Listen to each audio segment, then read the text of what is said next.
Okay, here on the Artie Clear Show, we got Mike Hargrove, the manager of the Cleveland Indians, a great first baseman in his own right. How you doing, Mike? I'm doing good, Artie. How you doing? I'm doing good. I'm doing better than you with all that signing you did out there. How's the arm feel? Well, the arm's fine. My fingers are gone. I'm just going to take a couple of days to get the feeling back in my thumb and my index finger. But other than that, it's a fun time. Being a player and then being a manager. Managed really a great team in Cleveland with all them great players there. What's the difference between you being a player and then becoming a manager? Oh God, probably the biggest difference is that as a player, I went out and competed every day, and and I tried to win every day. And if we lost, I felt bad about the loss. But if I got a couple of hits or made a good play, I knew that I'd contributed to the effort that night. And so I even if we won or lost, I could go home and feel good about what I'd done, and had some sort of satisfaction. As a manager, you go out and play the game. If you don't win that night, you've got nothing to take home except we got to win tomorrow. And so probably the satisfaction or the feeling of completeness maybe was a little more immediate as a player than it is as a manager. But the satisfaction at the end of a job well done, say at the end of the season, the satisfaction you have as a manager is a lot deeper than it ever was as a player. I'm in Philadelphia right now. The Phillies have Charlie Manuel there. Guy, I think he was your hitting coach back when you were managing Cleveland. And Philadelphia is really filling on some hard times and unexpectedly with a lot of injuries and that great pitching staff. And they're lucky if they get to 500 this year. When things go bad like that on a team, what's the manager say to his players, or how's he keep them together? I know it's difficult because everyone's losing and the attitude's not really there, but how's he keep that team rolling? Well, different managers have different techniques and different things that they'll use, and different teams respond differently to things. So for the most part, you try to make your job as a manager is to get 100% out of whatever they've got to give you that day.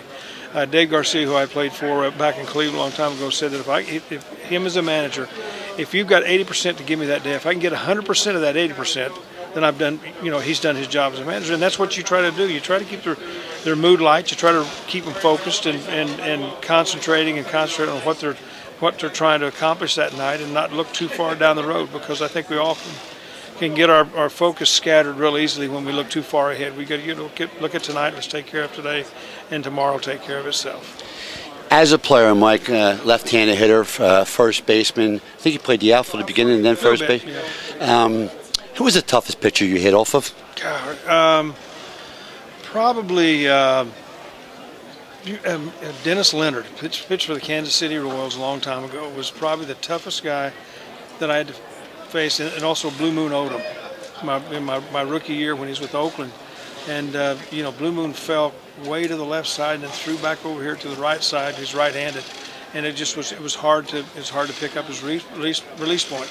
But Dennis Leonard is the guy that gave me as much trouble as anybody. He was a nasty pitcher, Dennis Leonard. He was. He really was nasty. And Blue Moon Odom, he was a guy you never knew where the ball was going to go. He was tough. He was a tough guy. Yeah, he was tough. Oakland back then, Oakland back then, with the 3 World Series in a row they won. Diego Segui was on that team also. That's right. David Segui's father. And they had like Reggie Jackson and Joe Rudy and Sal Bando, Bert Campaneris, and I think they brought Epstein in at one time. And it was just a great team. And now, for me and free agency, will see a team stay together as a unit for years, maybe 1 or 2 years, but not anymore like that. Yeah. And it really has changed baseball. And for me, I'm a tradition guy. I really hate to see that happen in baseball. Like the Philadelphia Phillies, they got rid of Blanton already. He left. Victorino left. Pence left. Yeah. And there's a core of the team that these guys can still play, but because of affordability of signing Cole Hamels, those guys got to go by the wayside. Yeah. Back in the old days, that didn't happen, Mike. No, it really didn't. Of course, they had the reserve clause back in the old days, so where when you were drafted and signed by a ball club, that you were their property until they decided they didn't want you anymore. There was no free agency, so obviously the salaries were a lot more under control, and player movement was a lot more under control of the ball club. I think free agency has been a good thing for baseball. But it's like anything else. We all have a tendency to take things a little too far. I agree with you that clubs can't afford to keep 5, 6, 7, 8 stars on their club year in and year out because the amount of money they would have to pay for that. So you see clubs, for the most part, like the Phillies have done, kind of trim the edges and keep the core players and try to add back that way. There's a number of ways to skin the cat, and the Phillies are trying it this way.